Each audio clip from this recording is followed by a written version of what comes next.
और मध्य प्रदेश बोर्ड ने 10वीं और 12वीं परीक्षा में नकल रोकने के लिए सख्त निर्देश जारी किए हैं। मोबाइल, स्मार्टवॉच और अन्य इलेक्ट्रॉनिक उपकरणों पर कड़ी निगरानी होगी और सुरक्षा के कड़े इंतजाम किए जाएंगे। आगामी बोर्ड परीक्षाओं को निष्पक्ष और पारदर्शी बनाने के लिए माध्यमिक शिक्षा मंडल ने नकल के मामलों पर कड़े निर्देश जारी किए हैं। मंडल ने यह भी स्पष्ट किया है कि नकल प्रकरण दर्ज होने की स्थिति में संबंधित उत्तर पुस्तिकाओं का मूल्यांकन नहीं कराया जाएगा और साथ ही नकल करने पर और उसमें मदद करने वालों पर भी एक्शन लिया जाएगा। और चलिए अब आपको बताते हैं नकल को लेकर इस बार शिक्षा विभाग ने क्या क्या इंतजाम किए हैं। बता दें आपको, सामूहिक नकल पर पूरा केंद्र सस्पेंड होगा। इलेक्ट्रॉनिक उपकरण पूरी तरीके से बैन कर दिए जाएंगे और नकल करने पर 3 साल की जेल भी हो सकती है। 5,000 रुपए के जुर्माने का प्रावधान भी किया गया है। वहीं नकल में मदद करने वालों पर भी कार्रवाई होगी और साथ देने वालों को 3 साल तक की सजा का प्रावधान रखा गया है। और मॉडल से सन्यासी बनी हर्षा रिछारिया अब फिर से अपनी दुनिया में वापसी करने वाली हैं।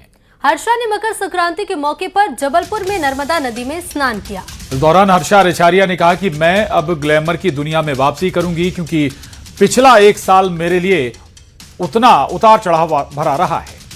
हर्षा रिछारिया ने कहा, मैं गर्व से कहती हूं कि मैं एक एंकर थी, अभिनेत्री थी और मैंने वो काम बड़े गर्व से किया है। इसी पेशे ने हर्षा रिछारिया को हर्षा रिछारिया के रूप में पहचान दिलाई। लेकिन फिर मैंने धर्म का मार्ग चुनकर गलती की। मैं किसी भी युवा को इस रास्ते पर चलने के लिए मना करूंगी। पूजा पाठ, अध्यात्म, उसे अपने घर, अपने दिल तक रखो। आप आगे बढ़ने का सोचोगे तो वहां सबसे पहले आपके धर्म के लोग ही आपका विरोध करेंगे। और जो कुछ युवाओं की आप बात कर रहे हो, उन कुछ को अगर हम छोड़ दें तो बाकी सब तो विरोध में रहते ही हैं। तो वो आज हर्षा रिछारिया उनका सामना कर रही है, कल कोई दूसरा युवा या दूसरी बेटी उसका सामना कर रही होगी। कि मैं अपना धर्म नहीं बदल रही हूँ, मैं धर्म परिवर्तन नहीं कर रही हूँ, मैं धर्म का प्रचार बंद कर रही हूँ। जो अब मैं खुल के करती थी, युवाओं को जोड़ने का काम, अपने संकल्प को पूरा करने का काम, उससे मैं विराम ले रही हूँ और मैं वापस अपना काम करूंगी। क्योंकि एट द एंड राशन लेने के लिए, पेट भरने के लिए भी 2 पैसे की जरूरत होती है सर। उतना तो मुझे कमाने का हक है, वरना अगर जिनको ये लगता है कि नहीं मुझे उतना भी नहीं कमाना चाहिए तो वो आगे मुझे सामने बोलते हैं आप उतना भी मत कमाओ। मैं अनशन में बैठ जाती हूँ, कर देती हूँ भूख हड़ताल, लेकिन उससे क्या होगा। तो आपके लिए 1 साल है ना, वो मेरे लिए 1 सदी जैसा गुजरा है, जहाँ पे इतने उतार चढ़ाव मैंने देखे, इतने उतार चढ़ाव देखे हैं जो शायद नॉर्मल इंसान की जिंदगी में इतनी आसानी से आते नहीं है। मैंने लोगों को स्वार्थी बनते देखा है, मैंने विरोधाभास होते देखा है, सब चीजें देखी है मैंने। अब उसके बाद ये सारी चीजें इतनी ज्यादा हो गई है ना, मतलब मैं इस कदम मेंटल ट्रॉमा से, इस कदम मेंटल डिप्रेशन से गुजरी हूँ। इतनी मेरी एंजाइटी की दवाइयाँ शुरू हुई हैं, मेरा बीपी लो रहना, मेरा माइग्रेन का अटैक रहना, बहुत सारी चीजें हुई हैं। और अंत में मैंने खुद से ये बार बार सवाल किया कि मैं क्यों कर रही हूँ ये सब। क्या मैं इसके लिए आई थी? क्या मेरे जीवन में जो थोड़ा बहुत सुकून था उसको बर्बाद करने के लिए मैं धर्म के रास्ते में आई थी? कौन सा धर्म है जो मेरा सुकून तक छीन रहा है मुझसे? तो मॉडलिंग की दुनिया में वापसी करने पर सियासी शोर शुरू हो गया है। कांग्रेस ने हर्षा रिछारिया को लेकर निशाना साधा है। उधर बीजेपी का कहना है कि कांग्रेस की सनातन से दिक्कत है। जो भी सनातन के रास्ते पर चलेगा वो कांग्रेस को अच्छा नहीं लगेगा। देखिए, हर्षा रिछारिया जी की जो भी समस्या है उसको सरकार को संज्ञान में लेना चाहिए, क्योंकि हर्षा रिछारिया जी ने लगातार सरकार के पक्ष में बात करी है और हमेशा जिस तरीके से उन्होंने सरकार को आगे बढ़ाने और उनकी उन्नति की बात करी, अब वो विरोध कर रही हैं।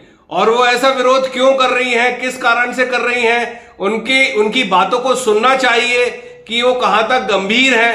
क्या वो पहले गंभीर नहीं थी या अब वो गंभीर है? कांग्रेस को आपत्ति सनातन से है, इसलिए जो भी सनातन के प्रति अपनी आस्था प्रकट करता है वो कांग्रेस का दुश्मन हो जाता है। कांग्रेस ने तो राम को का भी अस्तित्व पर प्रश्न उठाया था।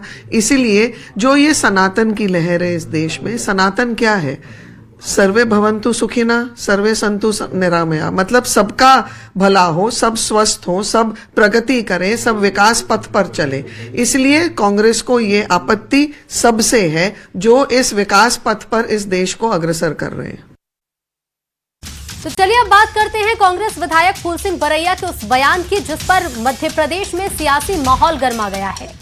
कांग्रेस की मीटिंग में फूल सिंह बरैया ने अपनी ही SC/ST के जनप्रतिनिधियों को लेकर जो विवादित बयान दिया, उसने कई सवाल खड़े कर दिए।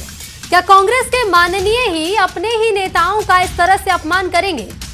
उधर सीएम डॉक्टर मोहन यादव ने कहा कि कांग्रेस ने कभी दलितों का सम्मान नहीं किया, बीजेपी ने हमेशा आदिवासी और दलितों का सम्मान किया है। और उधर कांग्रेस विधायक आरिफ मसूद ने फूल सिंह बरैया का बचाव किया है। आखिर फूल सिंह बरैया ने ऐसा क्या बोल दिया जिस पर बवाल मच गया, देखिए।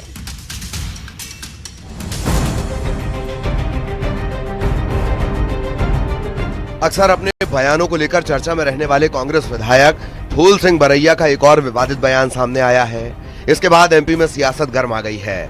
दरअसल भांडेर सीट से कांग्रेस विधायक फूल सिंह बरैया पार्टी की बैठक के दौरान इलेक्टोरल प्रोसेस पर सवाल उठाते हुए उन्होंने कहा कि इस व्यवस्था से चुनकर आने वाले अनुसूचित जाति और अनुसूचित जनजाति वर्ग के विधायक और सांसद उन कुत्तों की तरह हैं जिनके मुंह पर पट्टी बंधी है। हमारी दुर्दशा कहाँ हुई है?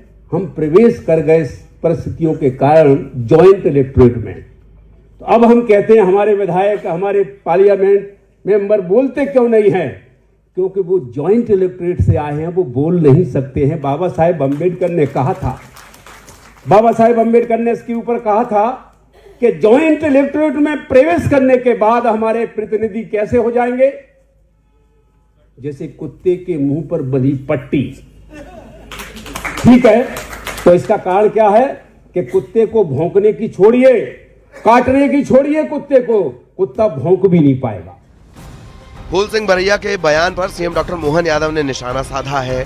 सीएम ने कहा कि कांग्रेस ने हमेशा दलितों को दबाने का काम किया है, बीजेपी ने हमेशा दलितों के लिए काम किया। उन्होंने कहा कि हमको ये विचार करना चाहिए और क्या क्या बोले हैं। मैं उनके दल के अंदर तो नहीं बोलूंगा, लेकिन हमारे दल के अंदर से बता सकता हूँ। हमारे अपने राज्य के अंदर, हमारे देश के अंदर हमारे दल ने पहली बार आदिवासी बहन को राष्ट्रपति पद तक पहुंचाया। ये हमारे दल ने किया। हमारे ही दल के माध्यम से हमारे माननीय सभी गवर्नरों में इस बात का ध्यान रखा गया। सबको साथ में लेके चलने का, सबका साथ सबका विकास, सभी राज्यों के मुख्यमंत्री इस बात के उदाहरण है। उधर बरैया के बयान पर कांग्रेस अब बचाव में उतर आई है। आरिफ मसूद ने कहा कि वो समझदार और गंभीर व्यक्ति हैं, जो भी कहा होगा सोच समझ कर कहा है। उधर बीजेपी ने बरैया के बयान पर जमकर निशाना साधा।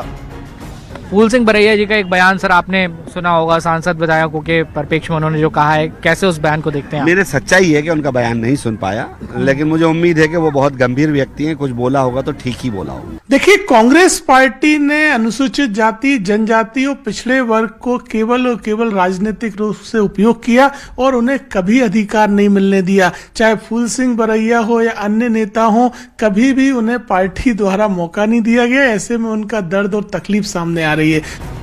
फिलहाल एमपी में बरैया के बयान पर सियासत शुरू हो गई है। दलितों के अपमान को लेकर बीजेपी की ओर से कांग्रेस पर बयानों के तीर छोड़े जा रहे हैं। Bureau report, news 18।